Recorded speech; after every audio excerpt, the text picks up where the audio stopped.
Good evening, everyone. It's another episode of Unheralded Heroes, and today I welcome on Dr. Alice Lovin. I met this kind lady at September last year at a Hopeful Disruptors Network event through my associate, Nana Kwasi Hagen. And today we're going to be asking her about her journey as to be is it a mentalization coach?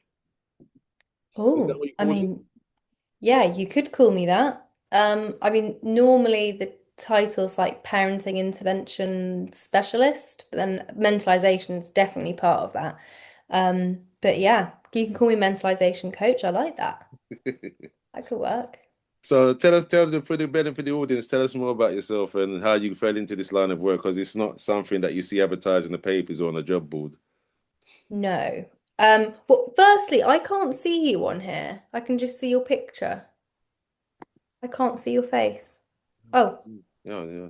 Oh, yeah. there we go. There we go. Um, so I did my degree in psychology and education, and I thought I wanted to be an educational psychologist. And then I sort of changed my mind about doing that midway through because I was like, I'm less interested in sort of organic things going on for children and more interested in environmental stuff that might be like affecting them at school and their learning and stuff. So then I thought, oh, I'll train as a child and adolescent psychotherapist.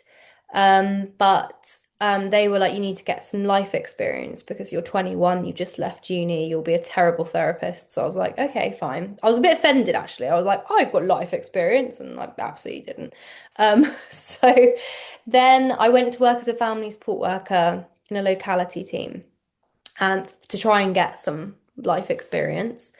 And then I just never left the wonderful world of social work. I Yeah. loved that time as a family support worker. I was working, so it was a locality team, so I had like a mix of families that I worked with that some were child in need, child protection, some were children in foster care.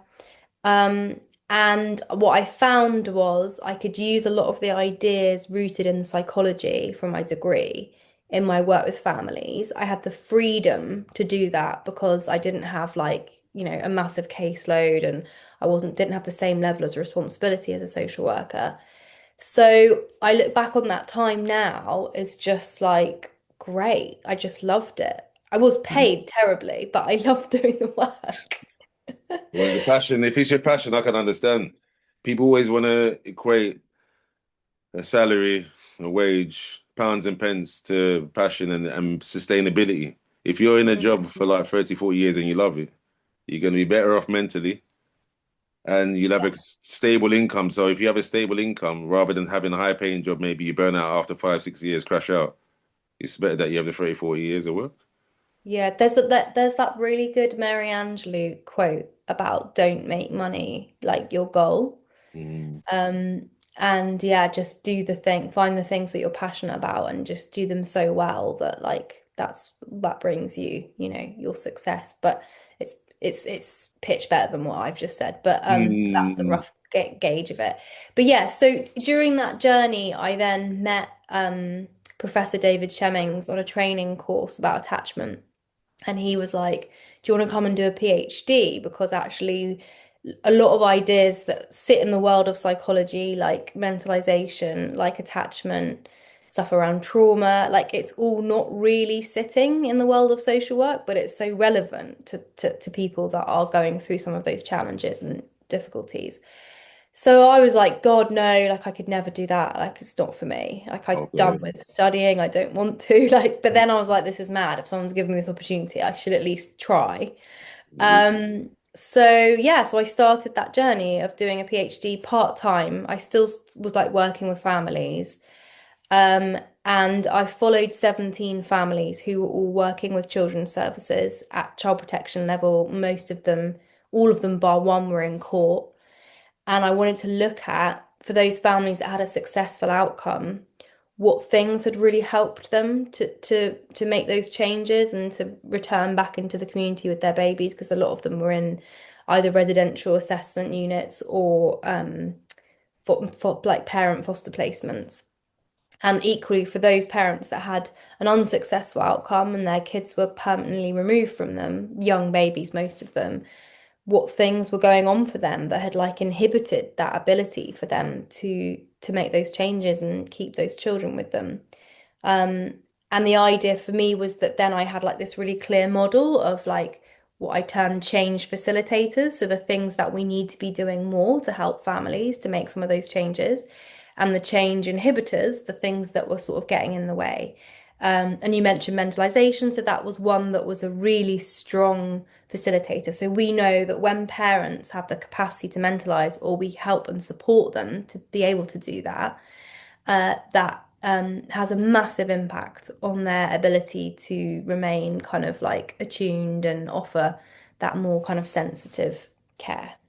That's interesting. So going forward, where do you see it arriving at the ultimate goal, ideally? Especially that you've done and help us for disruptors. Well, Yeah, yeah, yeah. So, I was out for dinner last night actually with the professor who supervises me in my research job, and he asked me that question. So I've got it fresh in my mind. Um, so I think I would my ultimate goal is so I deliver this kind of through my CIC, I deliver this video based parenting intervention to enhance people's capacity to do that, to mentalize, to connect with what's in their child's mind, to think about what their child's thinking and feeling, and therefore they respond in a more sensitive way because they're connected to what's in the child's mind rather than just the behavior. You can guarantee any instances of neglect or harm, the parent is struggling to be able to do that. And that might be for multiple reasons. They've never had anyone do it for them. They're under a significant amount of stress. They've got their own trauma. They've got their exactly. own addiction. All of those things will get in the way of being able to do this. So because I see such value and potential in a lot of parents with this style of intervention, this type of help and support, I would love for it to be something that is just embedded within service provision. So you don't need an external person like me coming in and needing to be funded to do it, but actually it just sits in the local Yeah, authority office. yeah, I agree. I agree. It should be. I Um, said it should be across the nations, all local authorities. and I think it's really important that we acknowledge as well that, the media will have us believe that there are more of those sort of what I call extreme sadistic harming parents than there actually are, because they make the media, because they make the serious case reviews, because they have such a big focus, governmental focus as well. You can think that that's more families than it is, but what I often say in a lot of my teaching and my training is that the majority of families sit here in the middle, and the majority of families would be able to make those changes and keep their children in their care if we were to offer them the right types of intervention and support. And at the moment, we are so far from that, not just mentalization wise, but trauma as well. Really service provision that is helping people to heal from their own childhood traumas is virtually absent. I know. What I've discovered with with my kind of activism journey and engaging with the process, a lot of it is they said, "Oh, we're not here to basically coddle people," and that we can't save everybody. This is the attitude behind the scenes. And that said, look, if an adult can't, through critical thinking and reasoning and being willful, kind of transform themselves on their own, then what hope are there for the children? So I said, yeah, we can't take the chance of that, especially with like, things like Baby P, Logo Morangi, Star Hobson. I thought But after that's losing John exactly what Abuse. I'm saying. They are extreme. But We they can't base our policy and practice and service provision on those extreme examples, because what that is fear-based practice. And if everybody operates from that way, there's no space for relationship. And it is relationship. It's building relationships with families that is the route to change, I agree. firstly, but also just understanding what's going on for that child. Like, you can't possibly have a good picture of what life is like for a child in any home without really solidly understanding and building a relationship with their caregiver, with their parent. You see, when It's you're so actually doing that personally, though, is how do you? Because I always find it amazing because you seem to be pretty impartial and non-judgmental. With people in higher ups, the decision makers, they're usually like, "Oh, we need a judgment on this. When's the deadline for this?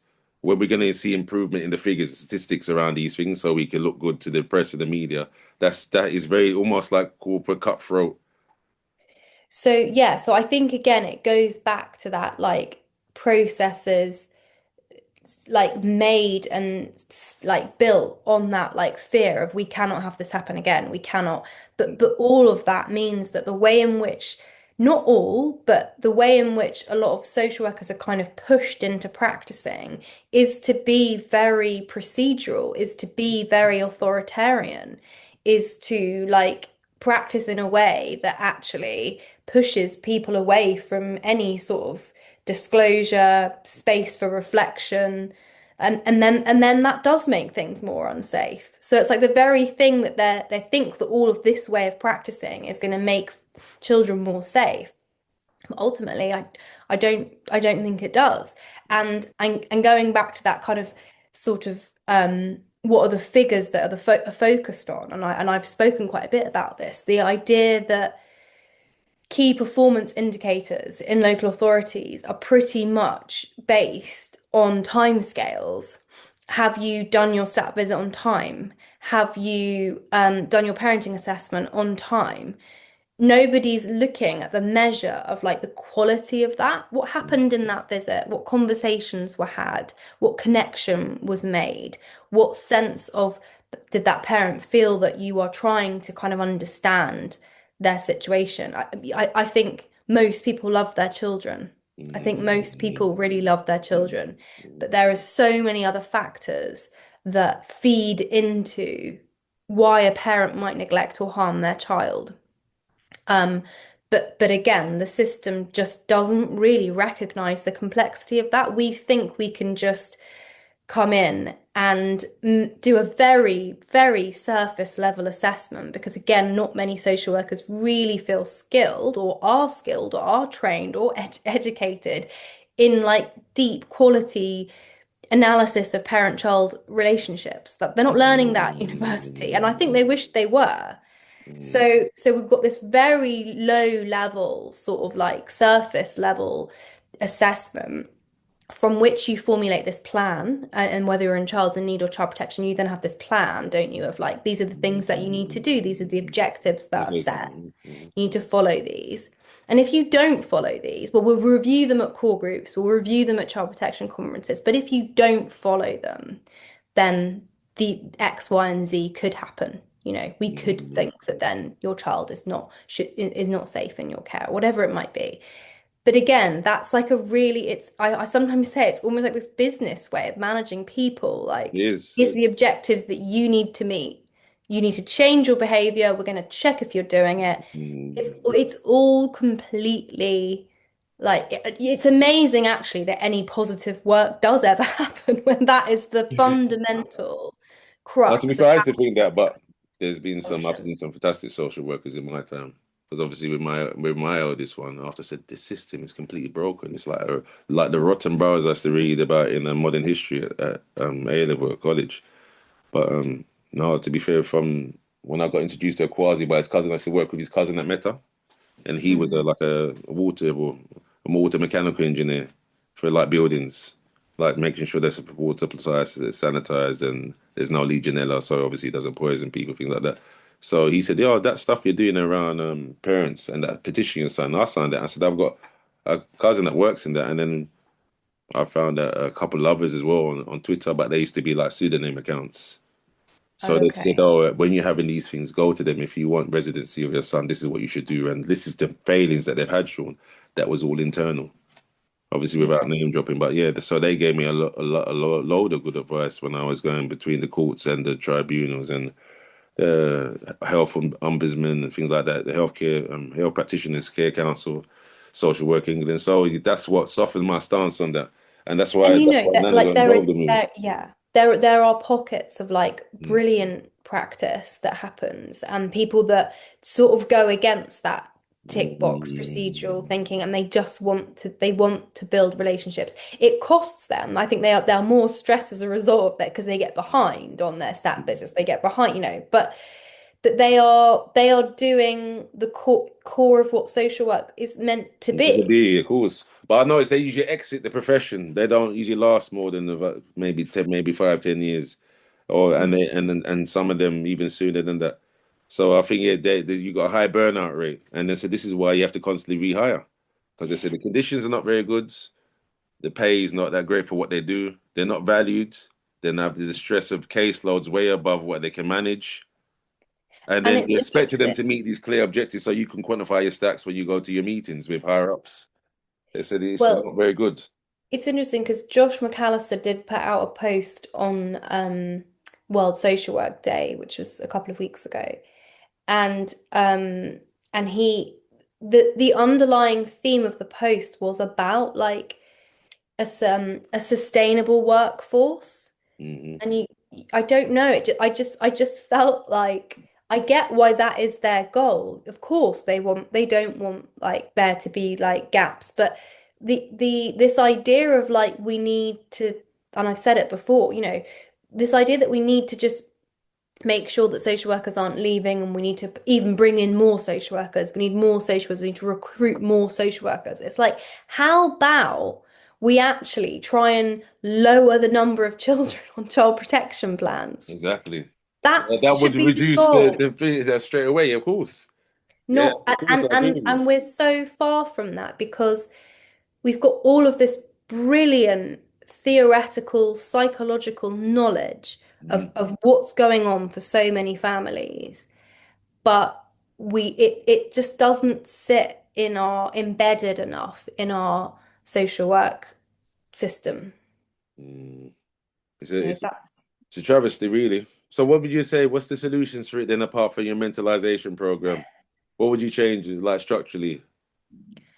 um so I think as well, so being able to offer really solid evidence-based interventions to parenting intervention firstly, like as one like strand, I guess, and for me that's mentalization based, that's attachment based, but there are other things that are also still really helpful, methods of thinking about supporting parenting. It doesn't have to be that, but that for me is like we've got fundamental evidence. I feel like I'm building my own evidence around effectiveness of that. So yeah, so I think some sort of pocket of really clear parenting, parenting support and intervention.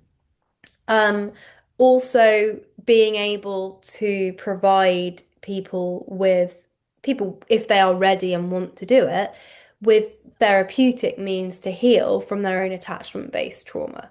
Mm, So you've probably got 98% of families who are working with social services are adults who were children themselves, who and were neglect and harmed. significantly Mm, abused or neglected. mm, mm, mm, And so again, the world of psychology is really advanced itself in the types of therapies that are helpful for people that have had that sort of trauma. mm, Um, but therapy is like this thing that therapy, healing, and wellness is like this absolute privilege that most people, unless they are middle class, cannot access.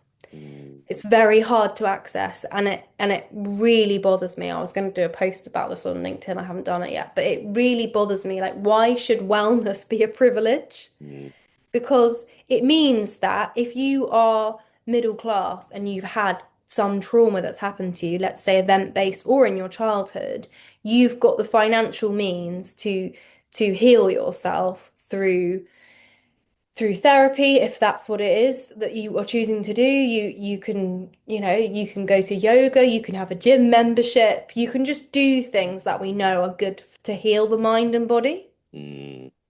And so then those people are sort of like climbing up a scale of what if you're more well, if you're more healed, you're going to be functioning in a way that means that perhaps you're going to have access to more resources or jobs or housing or whatever it is. Your trajectory is perhaps different.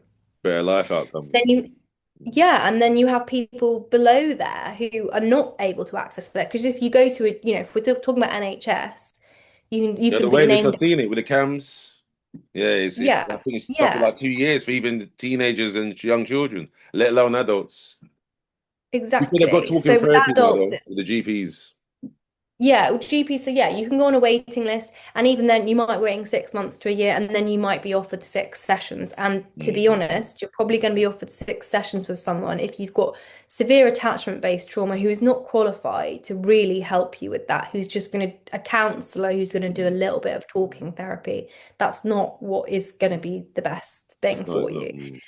So yeah, so then you have to think, well, what happens then? You've got this like group of people who are not ever getting to that same level. They're just being kept in this stage of being unhealed, of being stuck in intergenerational cycles and patterns of behavior connected to their trauma, of making decisions that look like I'm just going to make myself feel better with drugs or alcohol or whatever it is that is that way of regulating. Like, and you're stuck. And it's like it's really unjust. And I feel very strongly about it. Mm-hmm. It's true. I agree with you. It's very true. Very true. So going forward, when you develop your mentalization program that's across the nation, yeah, would you export that internationally? Would you do any kind of conferences, international conferences? I did do an international conference actually, about a couple of months ago, in it was across America and Canada. And yeah, I mean, yes, I absolutely would. I mean, a lot of these ideas, so there's a body of work around mentalization that does sit in the USA. So Alicia, oh God, not Alicia Levy. Alicia, what's her surname? I can't remember her surname now. She's trying to do this kind of work with families as well. It's not like it's just I'm in kind of isolation. And actually in America, a lot of, well, the way they train social workers is you are actually like a therapist. So you're therapeutically trained as a social worker, which is pretty helpful. I'd love to do some real kind of understanding and observations of what's actually going on the ground and how families receive that, whether they are practicing differently because they have had to train as a therapist, which means they've had to do their own therapy Mhm. as part of the process. Now, how many social workers, are probably, because it's such a emotive, high kind of highly exposing, potentially traumatizing role, like it's actually really important that you have sort of processed your own stuff so it doesn't get mixed up in Mhm. this because you're going to be triggered. We've all been cared for by someone. Mhm. We've all been a child Mhm. and we've all I had, agree. not necessarily wonderful experiences. And you could also argue sometimes when you haven't, you're more like drawn to this type of work. Yeah. Mhm. But it's so important that you've had the opportunity to process a lot of that stuff so that your own decision making, the way in which you engage with families, the planning for families, yeah, what you're deciding needs to happen is not at all mixed up with your own experience. And we don't do that. Like, Mhm. that doesn't happen. That's not part of the process. That's not part of the training. You think it's a funding issue? I think because everyone always says cost and time are the biggest obstacles for this kind of reform and Well, extracurricular programs. I'll tell you what's a funding issue. We have 85,000 children in care. No, no, that's not. That's a funding issue, right? So the Mhm. money's there because it's being spent on Mhm. that, but it's so far down the line. So you can't say the money isn't there. The money is there Of because course, it's there's always money. I know that, but this is the kind of the anything to do with public services is always seems to be the thing, especially when there's economic strife. you're right. I think you end up with the idea that front loading public services is like low down on the priority list. But like we've just said, 85,000 children in care. is costing an enormity in public money and funding. But it's more than that, isn't it? Because it's like Mm, those children in care, unfortunately, the majority of them are not probably doing great, and they are potentially going to have mental health issues where they're going to need to use the NHS. okay. They potentially might end up kind of being vulnerable to getting involved in drugs, Antisocial behavior, alcohol, crime. crime, Hmm. prisons, all of it. It's like it's about the cost to society of getting this wrong, and it shouldn't be about that because it's also all of these vulnerable individuals that are being messed up by not having access to the right support. It's about that too. But I think when we're thinking about it government level, we have to be able to say, look, this is affecting our entire society by the way in which we're getting this not quite right. I don't want to say wrong because that's Mm, harsh, but mm, that is, that's the point. And I think when I so for example, my most recent two families that I'm doing this video intervention with mhm. are in PLO, so the stage before they're going to be going to court. Okay. And I would love to not be working with families at that point. I can often still have success, which is brilliant, and I'm really grateful for that. But the pressure is on to an extent. And also I'm then having a conversation with the manager where it's like, this is how much it costs to do this work with me for the next 12 weeks. But if you issue proceedings, the entire cost of proceedings is 15 to 20 grand. And that's just the cost of proceedings, not the cost of also putting a child into foster care, supervised contact, all of that. So it's like, it's worth probably giving it a go to let this family have this intervention with me because down the line, you're going to be spending far more money. Mm. Of And course, it's, yeah, of course, I agree with you, but I used to think a lot of politicians and the councillors were oblivious to this. But then I said, even if you are personally, you part of a machine that goes on beyond your lifespan as a councillor or MP or a government director, local authority director, leader of a council. So I said, surely when you do a handover to the next person, successor, they see these things, or do they not really don't realize a lot of them detail I think you lights, move don't have the degrees? knowledge of it. Yeah, of course. I think they're so removed from the But they don't read. reality. I said you should read in your downtime. You should read. They said like when I got a job in housing, I never knew much about the complaints process about what I've been told. But when I worked at Family Mosaic, and they said, look, here's the basically the Bible for your job.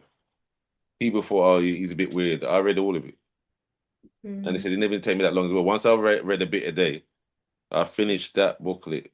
What 6 weeks? Even though I think it was like over 400 pages. Yeah. mm, I said, obviously, I mm. couldn't memorize all of it, but I used to get my highlighter key points, things that come across happens regular. So I said that you got at least familiarize it. It's like I've seen politicians don't actually read their manifesto. Mhm. So he said you criticize people about, oh, the cream rises to the top, you must work harder, this is what's wrong with society, a bunch of slow flakes, and they need to do better for themselves. Where's the personal responsibility, accountability? Say these great buzzwords that you do not practice yourself. And Mm. it seems to be across all kinds of departments. So I said, no wonder why we have these terrible outcomes. You don't know that actually nipping in the bud now saves time, money, and resources long term. Or yeah, or maybe it's that there is a desire to nip it in the bud. There is a real understanding of why that needs to happen and the savings that can be made. Mm, But who is there at that level knowing how really to do that? Fundamentally, what is going to help? When I did my PhD, I kind of looked at what's going on in terms of like advising government level, and there were these sort of like ministerial meetings that were happening. mhm, And I think it's I can't remember what it was called, like the Child Protection Advisory Board or something. But they were all they were all people in government positions. They weren't like social workers or family support workers or parents with lived experience. They weren't any of that. So it's like, what are they even talking about in these meetings? It's just, is mm, it tokenistic? And I do mm, worry about that, that it becomes, just, I'm really pleased to see this move towards this family first model and saying, Early at least intervention. in policy Mhm. and procedure and the national practice framework, that we need to be doing everything we can to try and keep families together. However, there is this gap, and that's what I'm looking at doing my next bit of research on. There is this gap between now the policy and procedure, which is recognizing it. In the national practice framework, it says that practitioners need to feel that they have expertise in trauma-informed practice. And it's Mhm. like, I haven't met one social worker Yes, that you feels see, like they do. exactly. So there's this huge gap, but Mhm. at least it's there now. That's acknowledged and recognized. But yeah, what I'm really interested to do as the next step for me research wise is to start thinking about um that yeah, that the systems needs to change in order to make the policy work. You can't just write these procedures and No, you policies can't because they're not implemented. There's a lot from being written down in prose and then actually being carried out in real life. There's Mhm. always a gap with that because we have it's like having ideals, isn't it? Ideally, we would like this, but then the reality has this, and then the obstacles you have to come to do this thins the herd because people trip over the hurdles and think, oh, oh, I might as well give up. And then as the people, the practicing and the activists get involved, they said, oh, you know what? There's too much critique, so we're going to close shop. We don't want to hear from anyone. We know best Yeah. because we're the leaders of the nation. So You yeah, get so that? I think there's definitely that as an issue. And going back to that question to kind of, I guess, end on what does the vision look like of things being better. It's not just about this service provision. It's a broad spectrum of the right types of intervention. But also, I would love to see just such a rapid decrease in the number of children going into care, the number of children being on a child protection plan. Like, we know that these things are intergenerational. So if we can start interrupting Yeah, of course, those break. We call it breaking the cycles, chain, breaking the cycle. Mm. yeah, and it's doable, but we have to be offering the right service. So, imagine I think Bessel van der Kolk, who's kind of renowned therapist and trauma expert in the USA, says, that it could be possible to eradicate child abuse and harm if we just work in the right way with individuals and families and generations. Like But it's then, it's possible on paper. So I would love and maybe this is idealistic, but to see a society where we've got it right for so many years that actually we've had such a dramatic reduction mm, and maybe there's not much of a massive requirement for social workers. I think there maybe perhaps always will be some service, but not the level, exactly. You you see, know? that's a key thing you just said. I'm glad you said it because I was going to say it when I was going to interject. There, there's a lot of careers, people be out of work and they think, oh, what have I done this? There's people got businesses around, foster care homes, things like that. They'll be out of business. So what we're gonna do? So what one of my kind of confidence says, look, you've got this kind of gap because there's a thing called career assurance. People have career in these sectors. So if you do that, that sector will disappear overnight, or it'd be so small, minimal. There'd be a large swath of people with these education and qualifications, and they're not actually able to work in the field anymore. I said, in a field that's been around for over 100 years. So he said, what do you think happens then? I Just don't know. Can yeah, people just do some other jobs that are a bit like nicer, a bit more yeah. peaceful? That's Like, a, yeah, I that's don't a, know. Yeah, and it's a good point, and it's a point I've heard Anna make. Anna, the birth mother who's in our Hopeful Disruptors group, she's made that point too, like about that. And yeah, I would just idealistically hope that that's not a reason not to do this for the betterment of society. I used to think that when I was younger, but from what I've seen, especially in the spaces, of people that making decisions. I used to think like it was conspiracy theories when some of the traumatized parents I used to deal with, I used to campaign on behalf. Like some of the mothers said, sure, near my child's forced into foster care, removed because I was homeschooling and things like this. I said, huh? How is that even possible? That's against the rules. And they said, no, it's just basically like lucky dip, like the lottery. It's you. They said, that's comical. That's why we have systems and procedures to make sure there's checks and balances and intervention to prevent these kind of injustices. No, no, no. You're dealing with people, and when people interpret things, I said, I guess it's like the football referees and say that's a penalty. No, that's not a penalty. And then they give you the reasons, and it just depends on the interpretation of who you've got at the time. And that is terrible. As it said, that shouldn't be the case. But this Mm. happens all the time, and that's why you get these miscarriages of justice. Hmm. Yeah, so when you're dealing with people, it's very hard, especially when they're making a judgment call or they've got preconceived ideas internally. You see why they have that confirmation internal bias training? People said, "Oh, it's wokeism and it's nonsense." I said they do that because they're trying to close that gap of what procedure and then people applying it and interpreting and their closet ideology, and that is a big driver of outcomes, negative and positive. Yeah, and I think there is something about once the decision has been made, feeling like there needs to be such conviction in that's the right thing, and then just going down that path, and very little space is held for reflecting, hang on a minute, are we getting this right?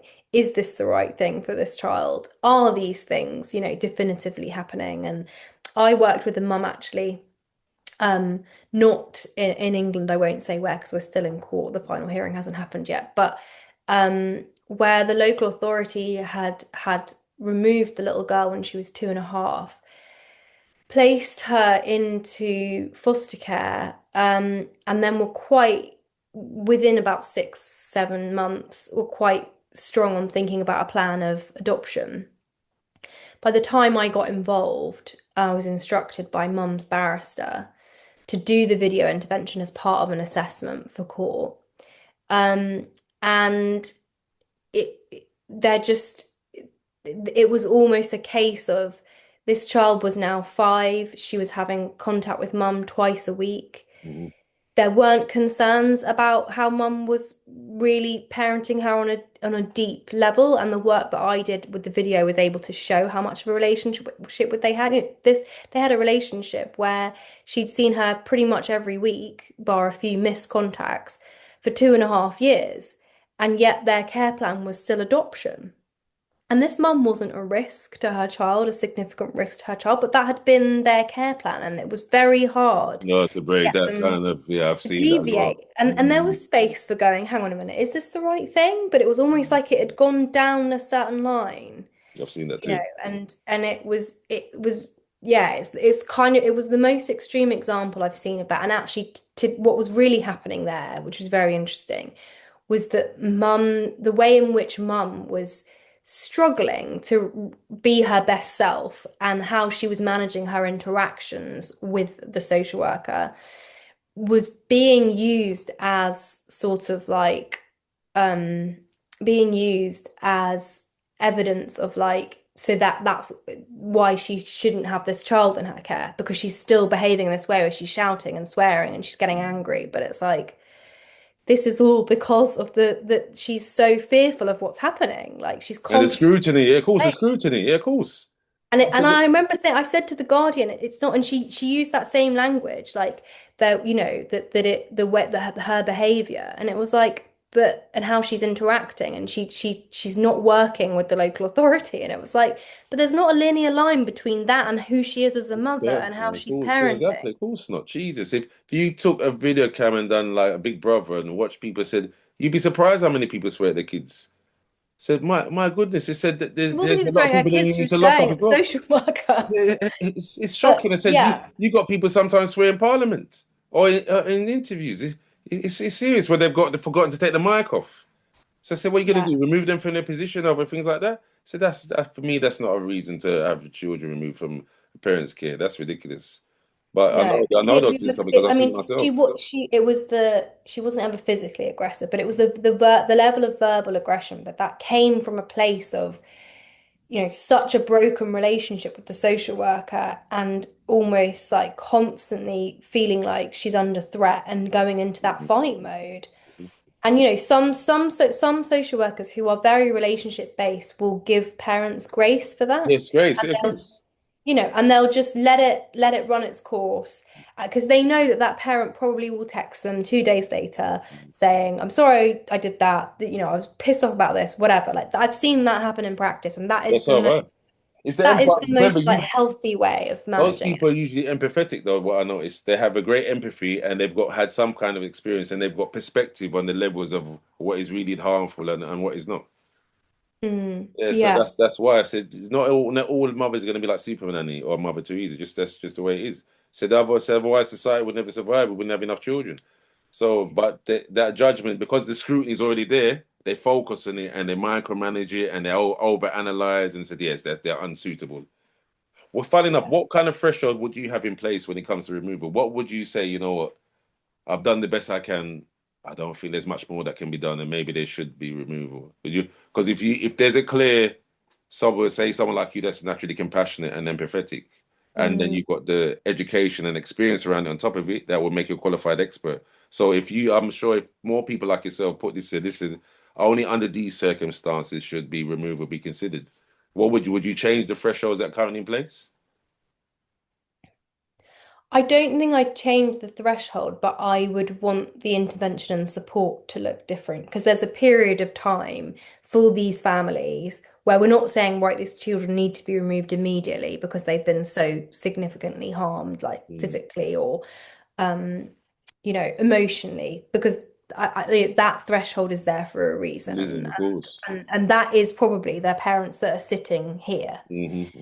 But Hmm. I think so it's more for me, less about changing the threshold and more about our families that are sitting here where we're not immediately removing children, but we're writing plans saying they need to make changes.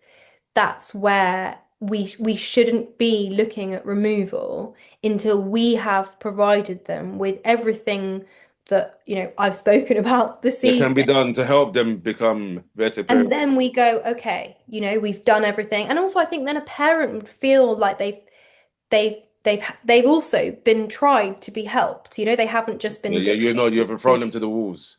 But you're saying Yeah. that though, I've seen people that have had them kind of interventions too, and then the atrocities have happened when they said, you know what, we'll give them a chance. And as you know, some serious deaths, serious case reviews, very well documented. And if you can look, see, then they get Gestapo against it. This is unacceptable. You see, we warned you about this. This was happened, and we've given them a chance, and look what's happened. So we're gonna go back to being more authoritarian and scrutinized because, like you said, we can't have this happen again because it gets out in the press. We look like what we don't know what we're doing, and that we're a bunch of charlatans. So we're gonna come down and that seems to be the to and froing of the pendulum. Too far to the right, too far to the left. Very rarely does you get the right balance, and obviously the right balance is perfection, which is unobtainable. Mm, But I think coming back to that idea around trauma and someone's trauma history, like that it and doing really solid kind of assessments around that, like that is part of that would also improve that higher level of safeguarding. So mm. those families that you say, well, they've had some sort of intervention and then there's been like a serious incident. I would still argue that maybe that's not been done in great depth, No, no, particularly of around. course, I agree with you. No, it isn't because they'll tell you again, time constraints, budgets. We've got other children. Like to be fair, I had a number of former social worker come on about a year and a half ago, and they said, "No, look, we don't have time to be parenting adults." Yeah, this is why I came out of the industry. He said it's too much, and said she parents have got to take more responsibility. And I've got my own children and stresses. This is all on wax. And said, really? Said, remember, not everyone has your patience, compassion. That's why I know character and compassion, empathy plays a big part. As that is, like the iceberg, all under Mm, the water. You've got mm. maybe the regulations, rules, training, and that, and then the personal part that is hidden is big. And, going back to those serious case reviews, and I'm not excusing any of that behavior, but again, if we use a trauma kind of psychological lens, we can understand when we know what can happen to somebody when their baby is screaming and what that can do for them based on their own unresolved attachment Mm, trauma, triggering feelings connected with when they were vulnerable and the abuse they experience. So Mm, suddenly you've got, let's say, a mum or a dad with this baby that's screaming, and on a subconscious level, they are flooded with anger or rage, which is coming at them because there's a triggering mechanism happening connected to mm, their own vulnerability when they were abused.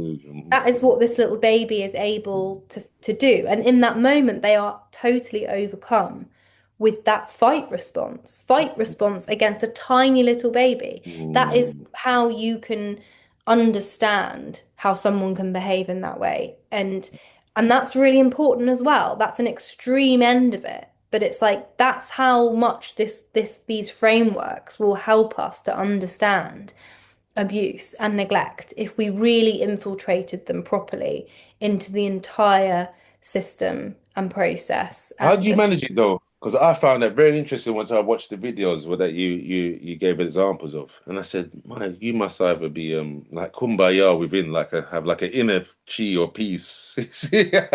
I said, and I, oh, that's fair enough, Carl. Look, this is what you do, and have you seen yourself? And look, you've made these improvements. Because I know a lot of people said, oh, they try their staff like that, but then once they're exposed to that level of, problems within families, they become cynical, hardened.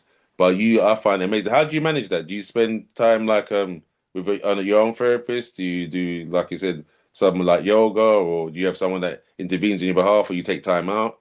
How do you manage it? um, Because you've been doing it for a long time, isn't it? No. yeah, I, oh God, I don't know. I think I don't find it hard to give people that space, like to put everything that's on paper about them aside and give them the opportunity to kind of talk through, what's happened for them. I mean, and I continue to work with families at a high level of child protection, and I'm not working with these people that are like, shaking babies and killing kids. That's not the people that I'm working with. Mm. So there's space, I think.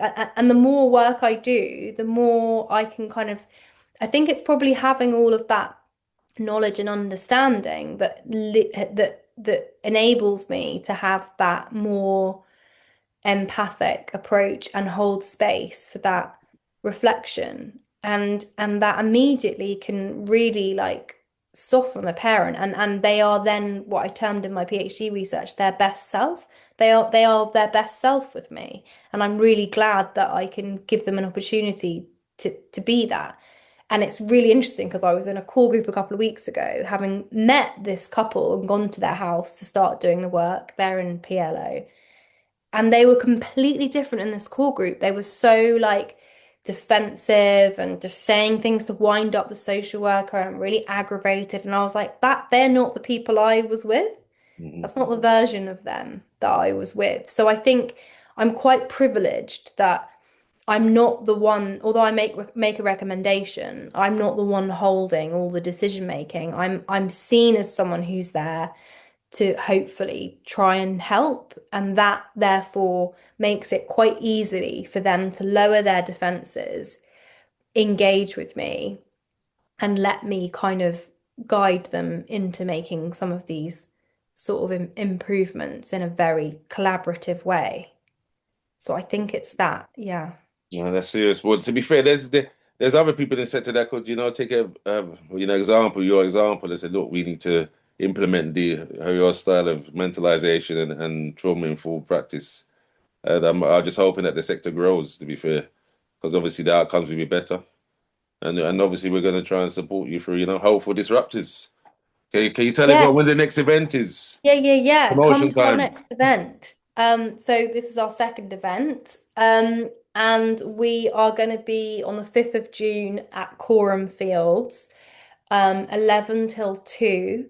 This event is very much about the learning that can be achieved through listening to parents with and people with lived experience of the system. We've got two incredible speakers, but also the panel of our Hopeful Disruptors team, which is a mixture of people with lived experience and also professionals, practitioners, social workers, social work managers. And yeah, it's going to be, I'm really looking forward to it. I think it's nice to be able to, again, hold space for reflection. It is about their stories. Of course, it is about their stories, and there's lots of learning just in listening to their stories. But it's going to be an event that also gives practitioners the opportunity to really reflect in that moment on having heard some of those stories and what Azaria and Ethan will put forward as their own thoughts on system change, and think about not just how we change this huge monumental system, but I think it's understanding that we actually are the system Here we are. That's right. The people are the system. Exactly. and Exactly. breathing it and practicing it. So we can do something the very next day to kind of change our practice based on what we've heard, the way we speak to a family, a decision that we make. Mhm. So I think I'm hoping people will really leave like with their cup full in terms of reflections about practice moving forward. Yeah. That's thanks very much for coming on today. Can you tell anyone how they might be able to contact you to, maybe expand your program into other places? Yes, so I'm just in the process of consolidating my training into my CIC as well. But my CIC website is Nurturing Nature CIC, and on there there's a contact tab, so anyone can contact me there about training or video work with families. Okay. It's a privilege having you come on today. And obviously Thank we'll you be for in having me. touch. Yeah, And where there are people, there is power. Justice in brilliant. our time.